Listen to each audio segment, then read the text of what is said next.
Hi, my name's Alan Wright. Welcome to the Travel Well with Alan video update. Today, I'd like to talk again about airlines, but airlines are so crucial to the health of the travel industry, so it's important.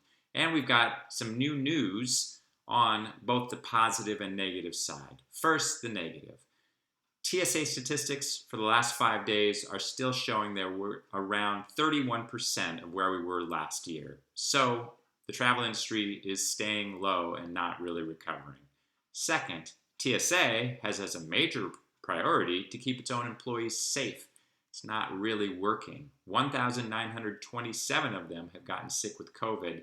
7 have died of COVID. So part of the problem is that is a higher rate than the regular population. By my calculation, 3.8% of TSA's staff have gotten ill, as compared to about 2% of the general population. However, it is sort of what you would expect because they are out there on the front lines and working in public. Nevertheless, it's sobering. Another negative piece of news is that 2 recent studies came out showing that people do get sick on airline flights. Now, these were international flights and they were in March before people were wearing masks. So I have to kind of say, yeah, we knew that. That was pretty obvious. If people are sitting on an airplane next to each other, not wearing masks, then people are going to get sick. Finally, there is no government support in line yet for the airline industry, which means as of October 1st, we might be seeing massive layoffs. It's possible something will still happen before then or soon after that, but we don't know. Now, the positive. Major airlines have told us that their flight attendants are actually staying safe. Lower than 1% of flight attendants have gotten COVID-19 as compared to that 2% of the general population. So that means airlines are doing a much better job than the TSA.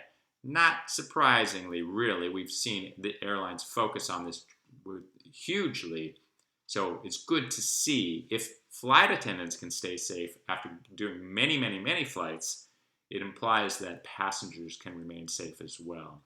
United Airlines is actually starting to offer tests to passengers on one route, San Francisco to Hawaii. You can do that by going into the airport and getting a 20-minute return test for only, well, $250. But maybe your insurance will pay and maybe that price will come down because you can also do it by mail for only $80 and get a 48-hour turnaround. So it's a positive step in the right direction.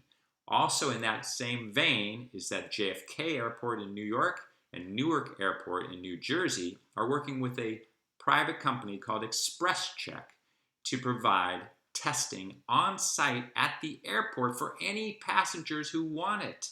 That's exactly where we need to be going. When I looked at the website, it wasn't clear how fast those returns came back. So if it means you're waiting till the next day, well, that's practically useless, right? Because then you have to go to the airport twice. But it does mean we're getting in the right direction. And I read a statement saying they're expecting to have instant returns, which would be a big deal. It still isn't perfect because it's not testing everybody. So until you require everybody to get tested, not just before they get on the airplane, but before they go into the airport, then when we have accurate, fast return testing like that, it will dramatically change the industry. And the good news is we're getting there. So there is some good hope.